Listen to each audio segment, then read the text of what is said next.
Welcome to Forum Fridays. On Forum Fridays, Mark and I deep dive into the forums and answer some questions. Hi, Mark. Welcome.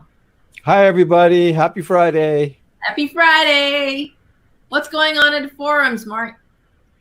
Everybody's a little bit shy this week, but we have you know what Ziwa. it is? It's snowstorms. Maybe, I hadn't thought of that. Yes, yeah. A lot of people can't get online. Yes, yeah. Some people are still digging out. That's right. Yeah. Yes, exactly. We've had an unusually mild winter for Nova Scotia this year. Oh boy, what is it like up there? Not bad. We had a little bit of snow overnight, like maybe an inch, and it's about 36 today, and then it's going to dive down to 20 overnight, right? So, are we talking in Celsius or Fahrenheit? Okay, Fahrenheit. Yeah. Okay, because we just had a cold freeze last week. We first have a nice snowstorm, which turned into an ice storm. And then with a windstorm after that. Some of us are actually still without power here in Portland, Oregon. Wow, that's amazing. That's crazy. Yeah, I can't imagine what our users in Texas are experiencing. Yeah, they got to fix the grid down there. I mean, oh my gosh, it's terrible. That's terrible. On top of a pandemic, mind you. Yep. People as if we don't have enough problems already trying to get people vaccinated and stay healthy and now all these power outages and everything. Yeah, but good news today. Did you hear the good news? No. They are forecasting herd immunity to be achieved in end of April. That's the latest. Wow, that would be incredible. That would be that would be awesome. Yeah.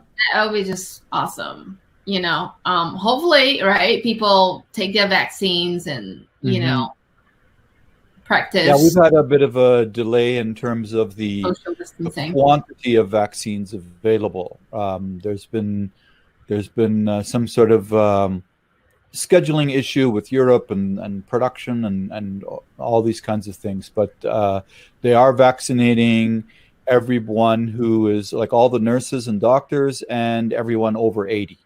So far here in Nova Scotia. Of course, we're only a 1 million population, and we have an extremely low infection rate.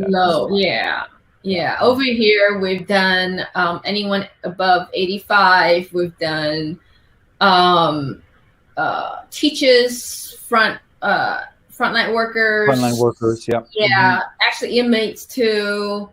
And, yeah, and 65 and above is the next cohort next week, I believe. So, yeah, we're moving down slowly but surely.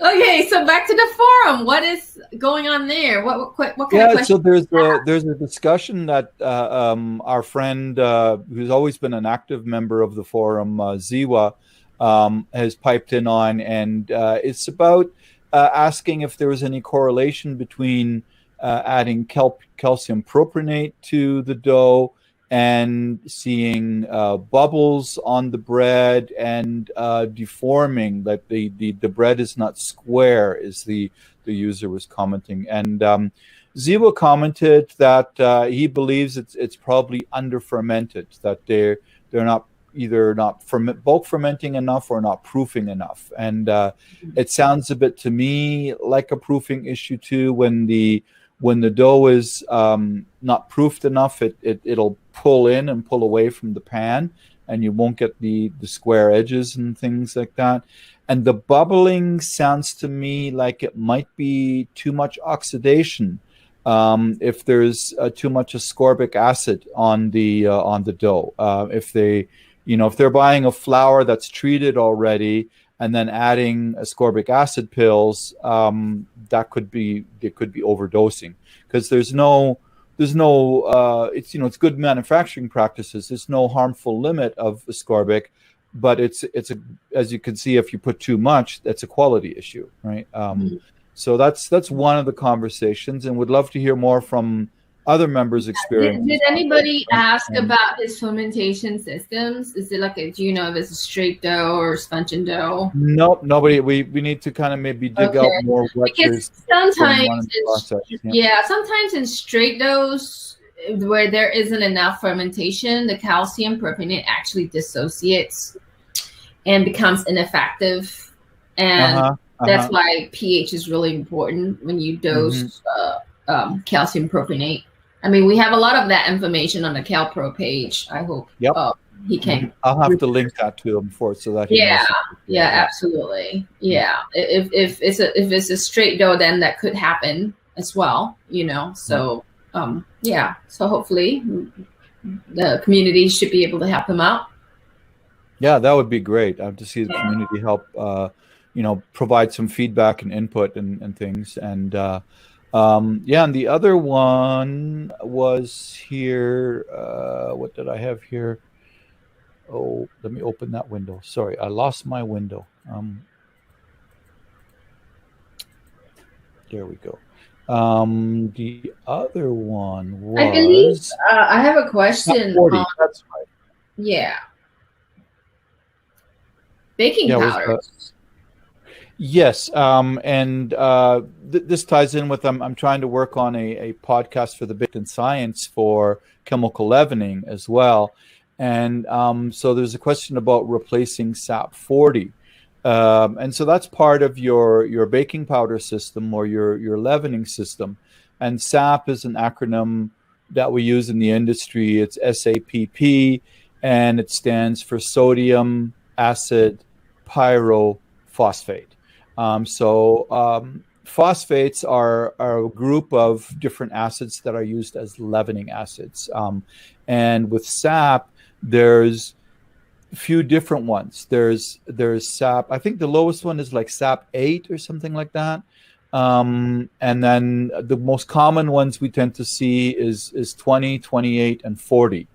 And so these are different rates of reaction that the acid has so that it produces the gas at different rates at different times during the baking or processing process, right? So the SAPP-40 is pretty fast.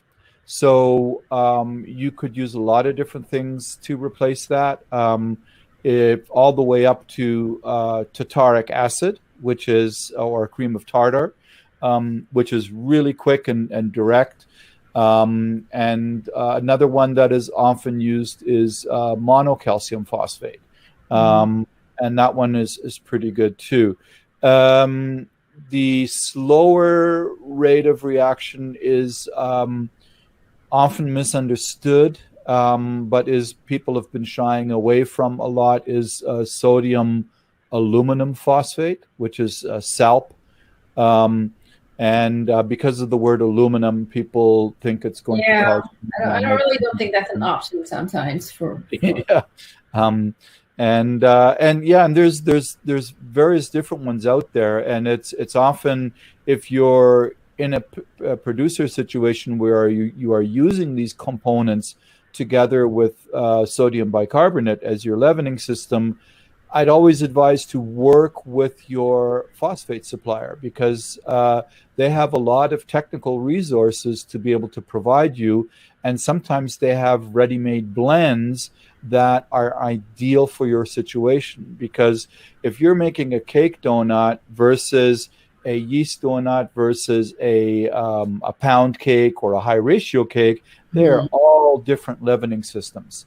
And you're going to need a different combination for each of those, right? And so the phosphate producers and companies, they come up with a lot of blends that are perfect for each application, so that saves you having to inventory multiple ingredients or trying out a lot of different things. And they can say like, hey, use our Leaven Light, right? And that's a perfect blend of monocalcium phosphate and SAPP-28, and you just put that in, and it, like they like to say out here in Nova Scotia, Bob's your uncle, right? I don't know where that comes from, but that's what they say a lot around here. I hate to be called Bob there. And not one of my neighbors is named Bob. But yes, and so I'm looking forward to putting a podcast together on that and talking about with some of the experts on the different chemical leavening systems. And so we'll definitely, I'll provide a link to that, and then in the forum too, and because it'll be great information. And I've made some contacts on LinkedIn. Another podcast that is kind of the irons are in the fire is want to talk some more in depth about gluten-free and what that means for different people in different categories, whether it be celiac or diet related or stuff like that. Those are the two that I have in the grist is in the mill at this point. So great. And we have a quality seminar coming up. Yes, I'm excited about that. CSAL is they're phenomenal people. They're so informative, and that the instruments are just fantastic. I mean, to be able to quantify so much information from looking at the crumb of your bread with this instrument is just, it's phenomenal, right? And I talked a little bit about that in our Thursday Thoughts yesterday too, because I still remember to this day when my introduction to quality assurance and milling and stuff is basically you relying on someone's experience to be able to score the crumb, right? I mean, and that is, if that person all of a sudden retired, it becomes a whole new quantification based on that person's experience who was doing the evaluation. And the C-cell just picks that. There's nothing wrong with experience, but it's different from person to person. And when you have something that you can quantify statistically with numbers that won't change from one machine to another or one lab to another, then it's much more valuable information to work with. Correct. Yeah. So if you are interested in understanding how to put a quality process in place, come to our next Baker Review seminar. Go to bakerpedia.com/academy to sign up. It's free, and that's going to be in 2 weeks. Yep. Excited. Looking forward to that. Yeah. All right. Thank you for joining me today, Mark. And my pleasure. Will see you at the forums. All right. See you in the forums. Have a great weekend, everyone. Bye-bye.